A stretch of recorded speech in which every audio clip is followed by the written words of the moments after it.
Bonjour, c'est Gilles sur boursicoté.com. Voici l'analyse technique Forex et matières premières pour cette journée du lundi 7 mars 2016.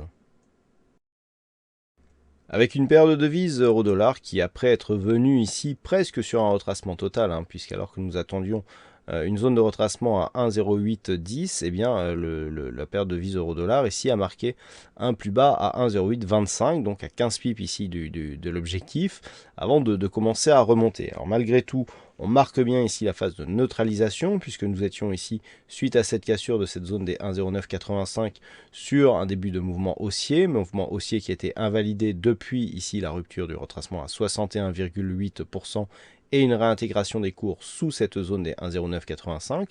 Donc phase de stabilisation ici qui prend forme, puisque nous avons ici une zone de points hauts qui est légèrement au-delà des 1,0985 sur cet ancien retracement des 61,8%. Donc d'un point de vue court et moyen terme, on a une neutralisation de la dynamique sur la paire de devises euro-dollar.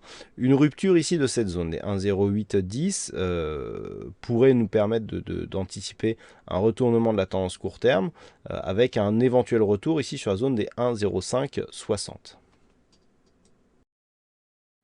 Sur la paire de devises dollar-yen, nous assistons là aussi à une stabilisation après un fort mouvement baissier qui a conduit à une rupture de cette zone des 116,07, zone majeure sur l'évolution de cette paire de devises dollar-yen. Donc une stabilisation entre cette zone ici des 111 et des 115 yens pour 1 dollar, stabilisation court terme dans laquelle la paire de devises ici semble se complaire, en tout cas avoir trouvé un niveau d'équilibre. Alors je rappelle que d'un point de vue moyen terme, la rupture de cette zone des 116,07 donne une orientation baissière sur cette tendance, mais d'un point de vue court terme, il semblerait ici que l'on soit sur une phase de stabilisation. Malgré tout, cette stabilisation intervient ici entre cette zone de point bas 110,99 et le retracement des 38,2% de Fibonacci, ce qui nous laisse une priorité, même d'un point de vue court terme, à une poursuite baissière du mouvement qui ne sera validée que sur une rupture baissière de cette zone des 110,99.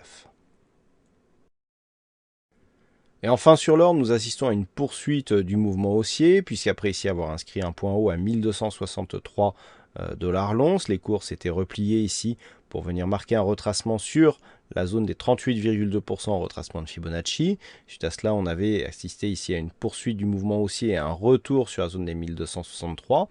Et suite à cette cassure, il semblerait que l'on retrouve une dynamique qui nous porte vers de nouveaux plus hauts. Donc nous avions un objectif à 1280 $ l'once. Cet objectif a été touché en fin de semaine dernière et donc cet objectif valide la poursuite de mouvement. Et comme nous avons eu ici un retracement sur les 38,2%, nous pouvons désormais,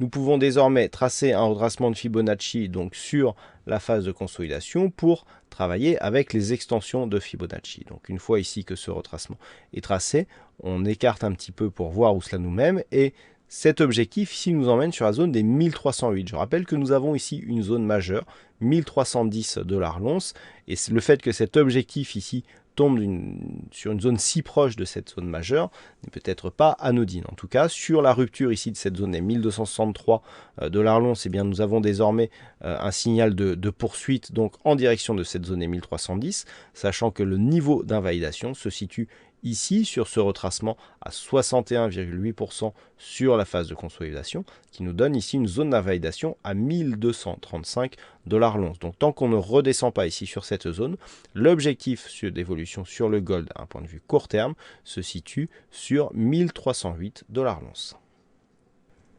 Voilà ce que nous pouvons dire sur cette analyse technique Forex et matières premières. Passez une bonne soirée, bonne chance dans vos prochains trades. On se retrouve dès demain pour d'autres analyses techniques sur le site boursicoté.com.